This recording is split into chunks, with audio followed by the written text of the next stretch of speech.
In the Melee community, there seems to be a lack of understanding when it comes to box-type controllers. Do you feel like, as it is now, box controllers are overall superior? It feels like on surface that shit is just like busted, but I feel like I don't understand enough to even give that like an honest answer. A lot of people echo the idea that box-type controllers are broken, and without having any real information. I think that the box should only be allowed if someone has legitimate hand or wrist problems. It should also be nerfed. I honestly don't know enough about the box to know how to nerf it properly, but the fact that most or all top players agree that it is better than the Gamecube controller by a decent margin is a problem. And it is definitely reasonable to have some concern.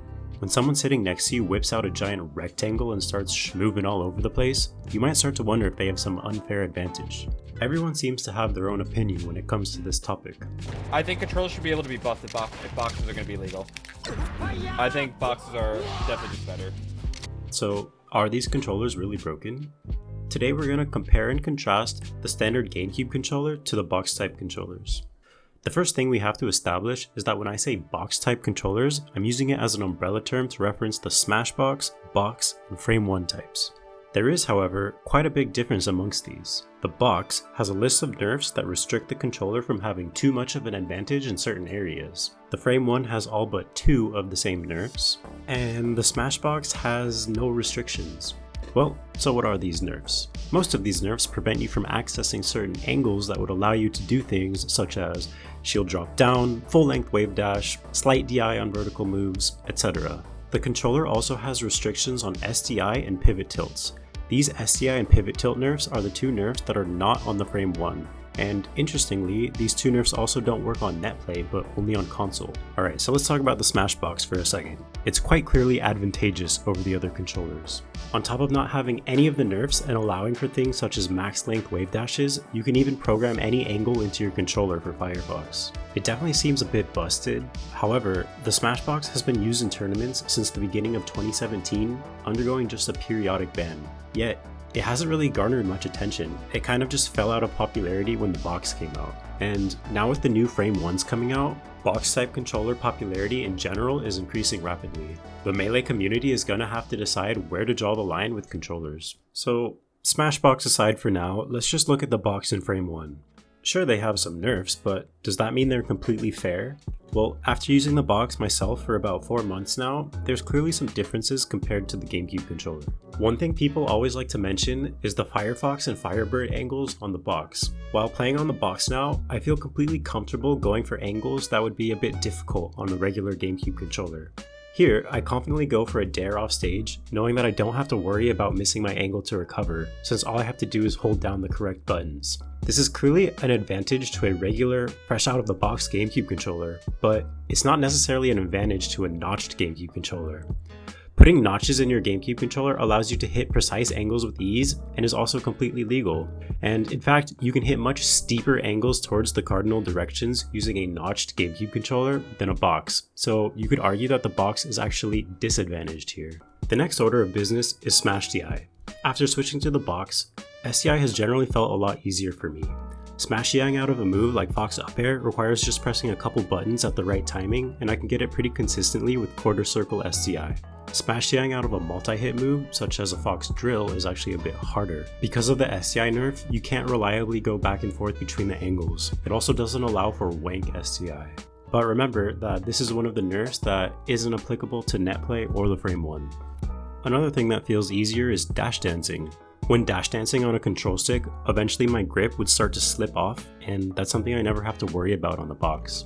Turnaround up tilting is also generally easier. You can still mess it up, but you don't have to hit a specific angle to do it. Likewise, pivot up tilts on netplay or on the Frame 1 are much more doable. Power shields on the box are also a bit easier because you don't have to worry about getting a light press when you hit the shield button. However, you can very easily modify your Gamecube controller to do the same thing. One big difference between the Gamecube controller and the box is wave dashing. On the box, you can only do 3 wave dash lengths. You can do long, medium, or short. I think having these set angles can be beneficial for the sake of consistency in your movements, but ultimately they feel like a downside. You can't perform the longest wave dash, and you can't be ultra precise with your wave dash length. This might be really important for a character like Luigi who relies on getting very specific wave dash lengths, but it feels like it really affects every character. Related to wave dashing, we also have ledge dashing. Now, this actually feels much easier on the box. The timing of your input for your ledge dash depends a lot on the angle you choose to air dodge. So since the box has consistent angles, the timing for the ledge dash is also consistent. But again, while this is an advantage to a regular GameCube controller, a notched GameCube controller would have the same benefits. Though one could argue that the inputs just feel simpler on the box. Next, we have drift. In Melee, in order to fully drift backwards while doing a forward air, you have to use the C-stick. On a GameCube controller, to do this right after jumping, you would have to use a claw grip. On the box, however, this is quite simple. You can fade back fair while still having quick access to your other buttons. On the GameCube controller, I would also switch to a claw grip in order to shoot low double lasers from the ledge as Falco, which is now very simple on the box. One more thing about drifting, however, is that on the box, it's a bit more difficult to control your drift precisely. I've talked to Falcon players who've told me that even after playing on the box for a year, they still have trouble with their up B drift and with hitting reverse knees. A few more downsides of the box is that you only have 2 light shield toggles, so you can't control the exact size. Getting the exact angles for the trajectory DI you want isn't always possible. You also can't do steep angles with the C-stick for ASDI, which affects your ability to slide off Marth's up air in certain situations. Basic things such as angling your shield or walking are just not intuitive at all on the box. You can, if you'd like, tap your shield to the side to get shield SDI on the box without any risk of rolling. There's also character-specific techniques that are easier to perform on the box. Now, I can't cover every one of these techniques myself, but one example is that Sheik can up B straight up and then turn around on the box very easily.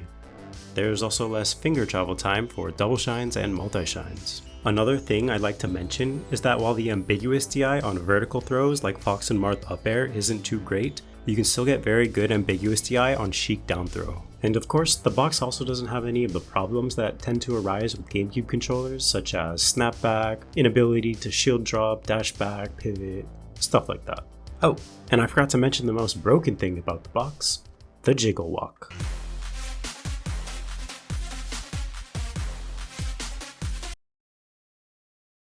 In conclusion, the box is clearly superior to a normal GameCube controller, but is very comparable to a modded GameCube controller in terms of competitive advantage. The frame one is almost the same as the box, but just without 2 of the nerfs. And the Smashbox is like using a controller that has a notch for everything you can think of.